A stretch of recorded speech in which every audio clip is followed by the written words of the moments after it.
Hi, my name's Dominic Nguyen, and today I'll be showing you the work I've done through Portfolio 3 throughout the whole month. So for week 1, um, I pulled information from a JSON file from Git.io, which I stored, like on the server. And I pulled the information from that file to populate a, a web page, and I'll pull it up here.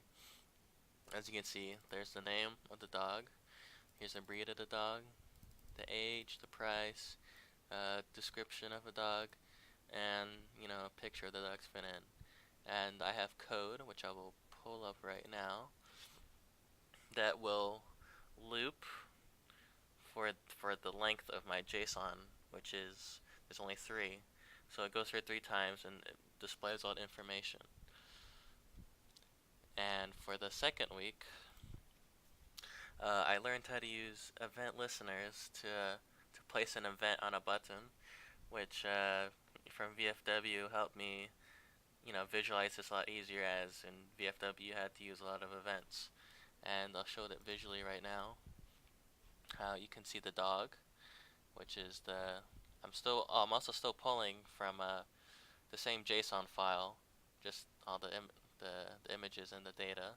So, here's the dog name, the dog, the breed, and the uh, the description. And you can see here the button, you click it, goes on to the next dog. Yep, the breed name, you know, the description and the picture. And same thing here. Also, I coded it where you can keep looping through it like this, or you can go backwards as well and you still see it, which I'm a bit proud of myself for that. And, here's the code for week 2. Here's a function of click button, which basically I have a built-in counter which cycles through, and I'm loading from, see my JSON file here. And here's the events that adds the events, and here's the counter that's working throughout the whole thing. For week 3, uh, worked on a form and had events that look at the input fields, and if all the criteria were not met, it would display an error message next to that input field. Or if all inputs were correct, the error message would go away. The button would be able to be clicked again, and it would pop up a message saying, thank you for adopting this dog. And I'll pull it up right now, just a quick example.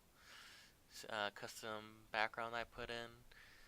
Put a white border behind this because it's kind of hard to read with black text. See, let's test here. Let's put my name,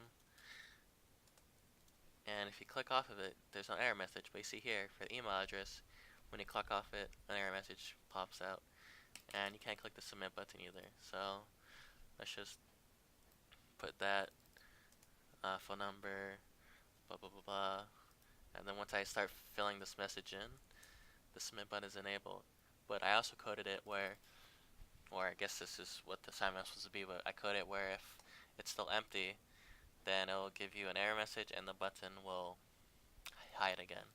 So once you put that in and you press it, boom, this page comes up and the adoption form is filled out. And for the code, let's pull this up.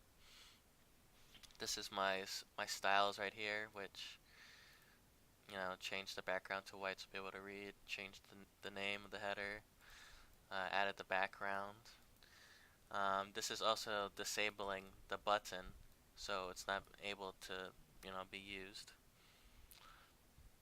And if we scroll down here, this is a error message. So we're targeting this, blah blah blah. This is the error message that pops up. Boom. And here's a function which is basically checks if the input is correct or not. And for the final week, which was the custom web page I did, I only worked on the HTML a little bit, and everything else was done in JavaScript. and it basically pulls from a thing called the dog API, which contains a bunch of dog information, and I'll show it right now. It might be a little rough to look at, but here's the example I have pulled up. Oh yeah, I also added a background so it doesn't look so ugly to look at. So here's my title of the page. Pulls up two random images of a dog. You can see the breed name, lifespan, temperament, what it's bred for, and the breed group. Now if you refresh, because the API is a little flawed, sometimes you see duplicate images, which is a little disappointing. But see, you can keep refreshing and see. Oh yeah, also you might not have images, which is a little sad. But yeah, if you keep refreshing, you'll get different dogs, which I thought was really cool that it worked out. I also showed the code. Yep, and this HTML file. The only thing I added was the script and a section ID with along the header. And in here, I should have coded a little bit more, but we used a fetch, uh, which was kind of what I was using.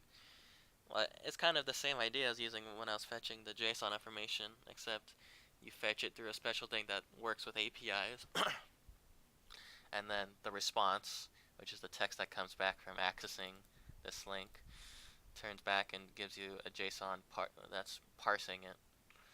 And through here, it just sets everything up.